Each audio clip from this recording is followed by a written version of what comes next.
An MLB insider just dropped a bombshell. Dodgers reports as a massive move is incoming for LA as we talk about the guy who is listed as the best fit for the Dodgers in MLB free agency according to ESPN. Welcome in here to Dodgers Digest. I'm Jace Andrews. I appreciate you tuning in to today's show.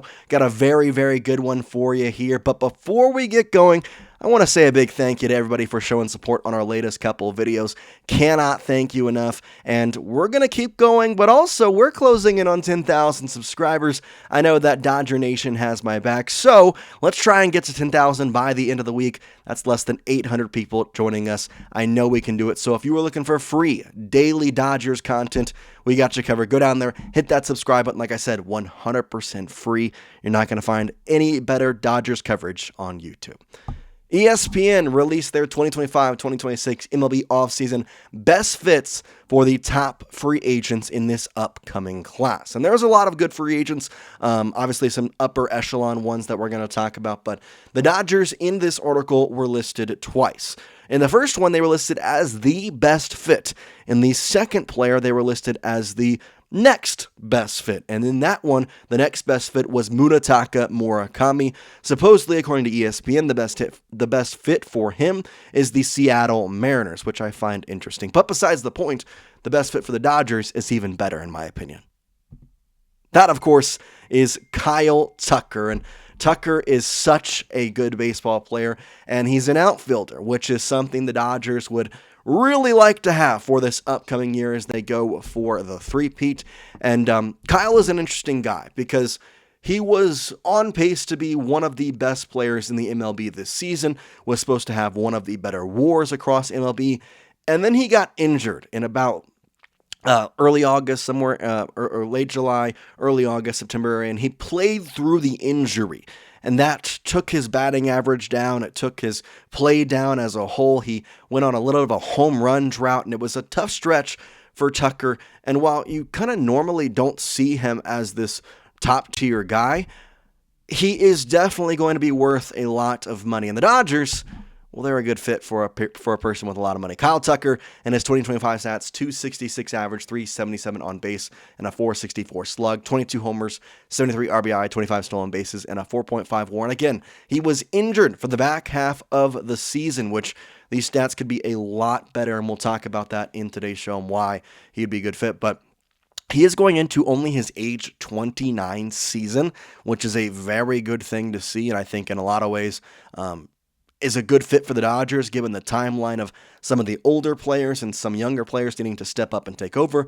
Kyle Tucker can be that younger player to kind of step in after we see the departure of Mookie, Freddie, and so on. The thing that I ask and kind of look with Kyle Tucker is the injury that he sustained in this year. Is that going to affect him next year? And I don't think it does. But it is something to be wary about because he is getting some comparisons to a player that is with the Los Angeles Angels that signed a ginormous contract and is not playing well. I'll give you that name in just a moment. But 22 homers again, 73 RBI, a 377 on base. He had 500 ABs and only struck out 88 times, which that's also something I like. I want a guy who's not going to be a huge strikeout rate. Kyle Tucker definitely fits that bill.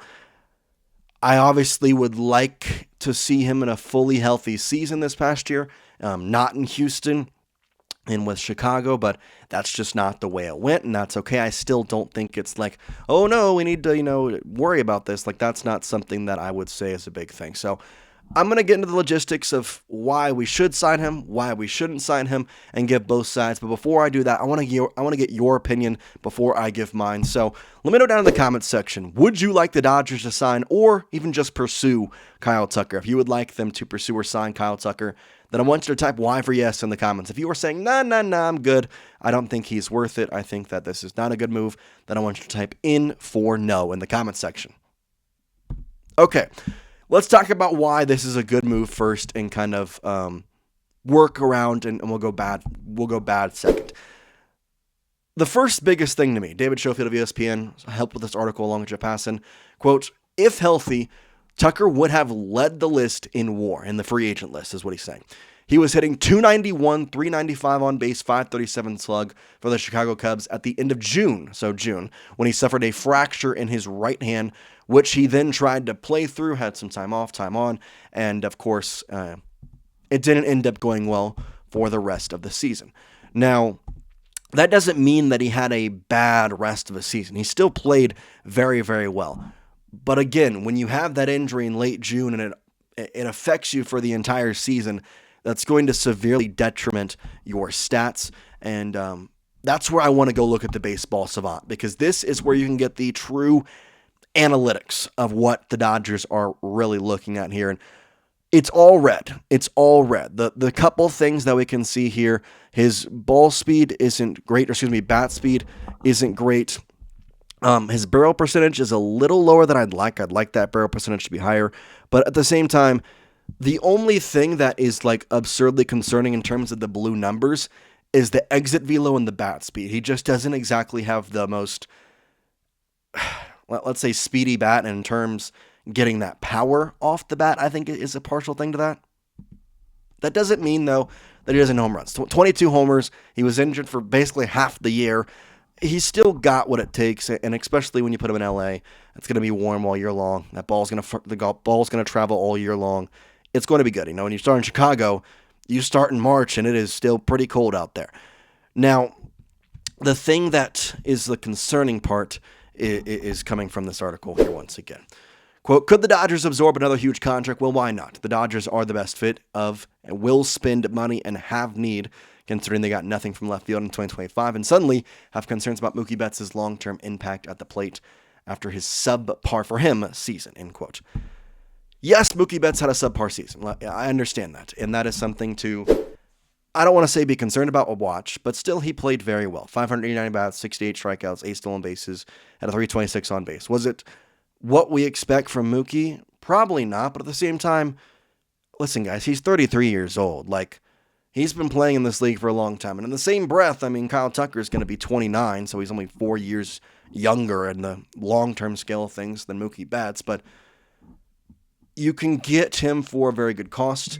And the one player today that I see the problem is, in the article, I don't want to pull up the quote because it's just not worth it, but he was getting comparisons, Kyle Tucker was, to Anthony Rendon, which if you don't know Anthony Rendon's situation, he was a great player on the Nationals, was really, really good, had a lot of good things going for him with Washington, but then he signed a big deal with the Angels and has had injury concerns, which is similar to Kyle Tucker.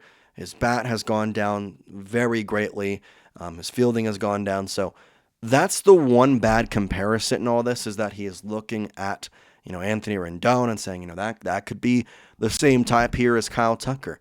Does that mean that I believe he's going to play like that? No, not at all. I really do believe that Kyle Tucker, in my opinion, is the premier guy in this free agency class. Now, is he going to cost a pretty penny? Yes. The odds of him signing a $400 million plus contract, probably pretty high. He is only going to be 29. I don't know what the Dodgers would be willing to give him.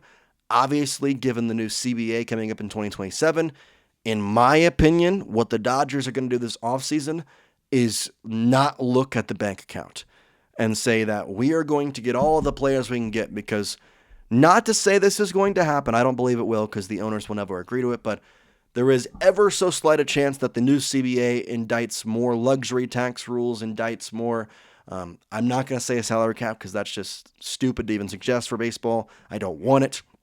But something of that nature to maybe take down the spending of certain teams, which we know who the certain team is.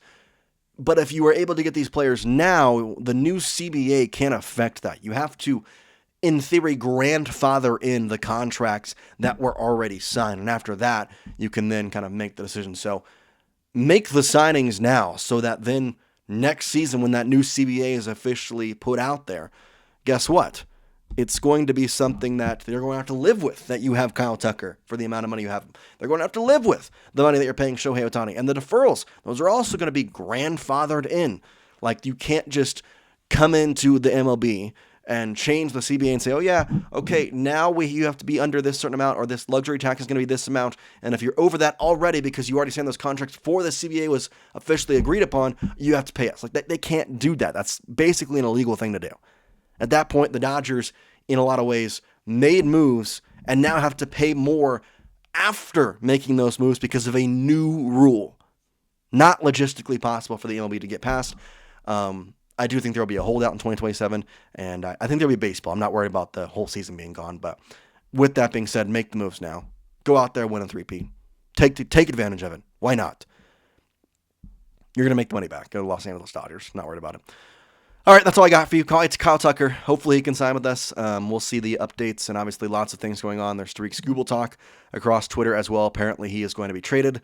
Let me know if you want a video on that, but we'll talk about everything you need to know right here on Dodgers Digest. So we appreciate you. See you next time here on the show. Peace out, guys.